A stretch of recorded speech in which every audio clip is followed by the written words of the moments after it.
Hey guys, it's Faye with Lost and Wandering, and this is another installment in the YouTube Pagan Challenge. I don't have a lot to say on either of these topics, so I'm just going to knock them both out at once, especially since I missed getting into the first one last week. So I'm just going to combine them and not do another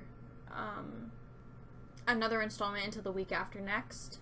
That way I'm still kind of like on the schedule or whatever. So the two topics today I'm going to touch are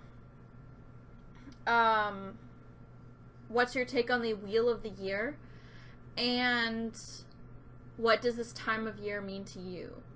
The reason I don't really have much to say on either of these is because, well, the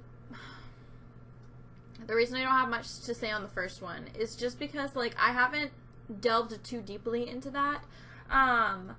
I plan on incorporating many ancient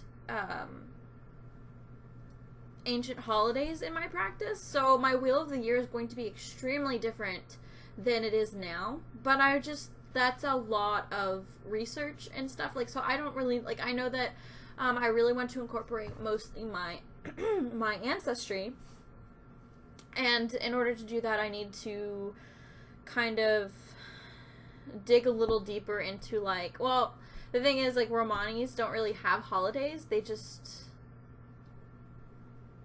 I mean, they never really did.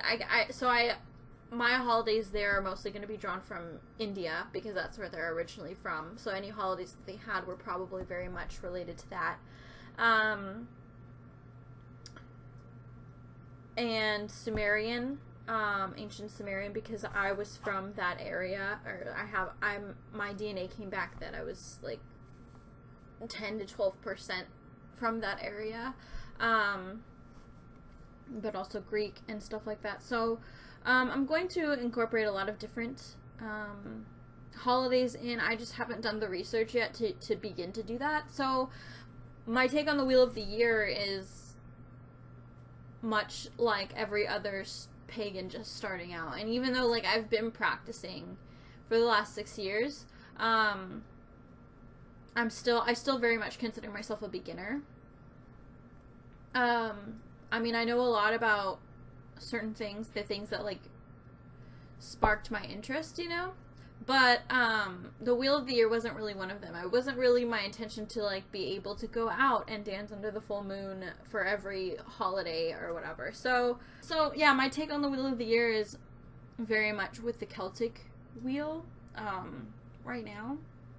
My favorite holiday is Samhain. Halloween had always been my favorite holiday.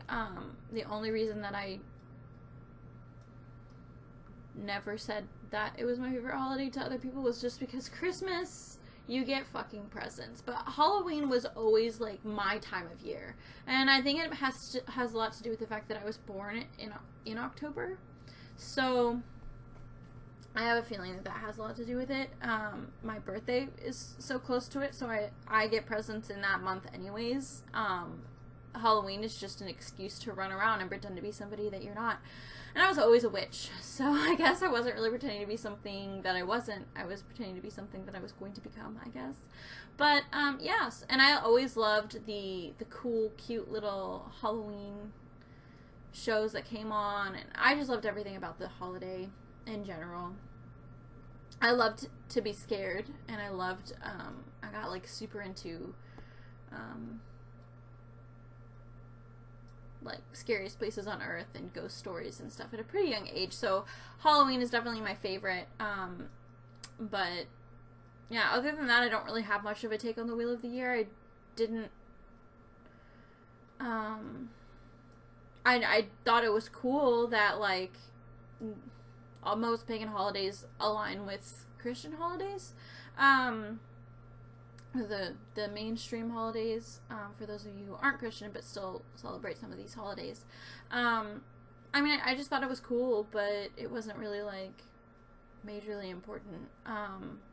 And now, I mean, I haven't really gotten into a practice of regularly celebrating these things. I feel like I need a bit more of accountability. But when I do, I mostly celebrate on my own.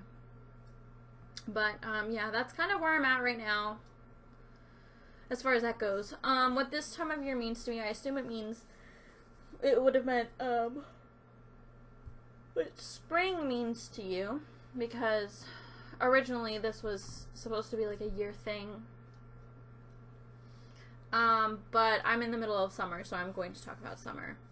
I'm just going to follow the schedule as if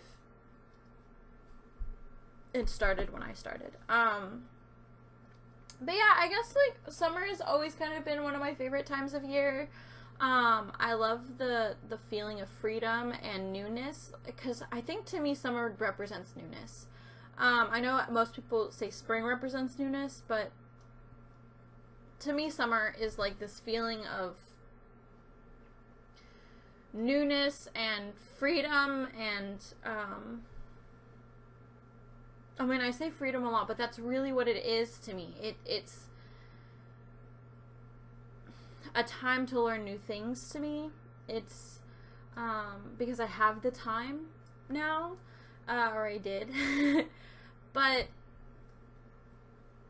yeah, I don't know exactly what it means to me, other than, like, freedom and newness and it being okay for things to be imbalanced, I guess, to, like, it's like this time where it's okay to be a little bit crazy. It's okay to, like, go out and do crazy things that are fun and get into trouble and stay up late, and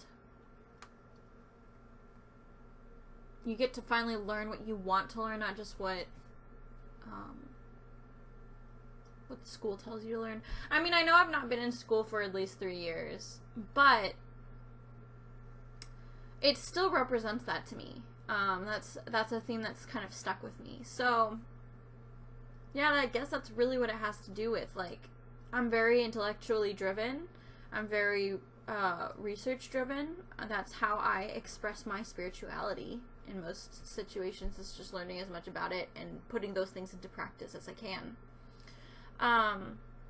So summer really represents the time where I don't really have to worry about getting presents for people, or worry about whether or not anyone's going to give a shit about my birthday, or whether or not my parents are going to ask me questions about paganism, because I'm not celebrating Christian holidays with them. I'm celebrating my pagan holidays. When we celebrate Ostara, they're celebrating Easter. When we, you know, so that's kind of what it represents to me. Like, this is the one and only time where there aren't really any Christian holidays, at least with my family, where I'm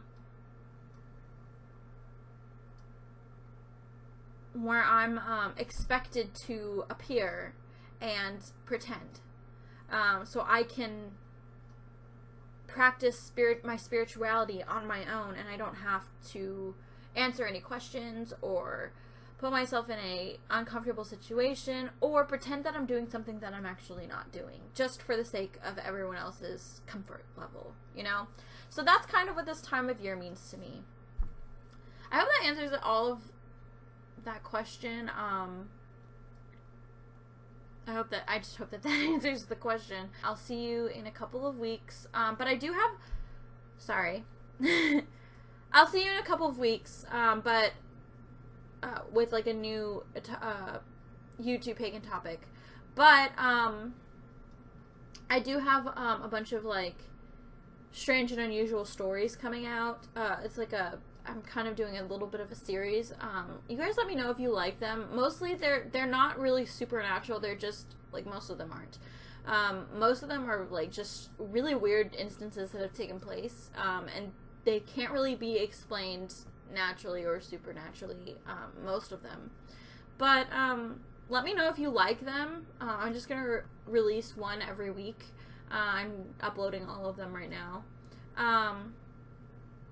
But yeah, let me know if that's something that you like, and the more that I do them, the more I remember. So I'll probably have a lot of them by the time this whole thing ends. They're really quick videos. They're like maybe 6 minutes long at most. I think the longest one might be 8. But yeah, they're not too terribly like difficult to sit through or anything like that. I don't know how interesting they'll be to you, because I can't even really quite believe them myself. So you guys just let me know. Keep me posted. Keep interacting with me. I love it. Anyways, happy wandering. I love you guys so much. Bye.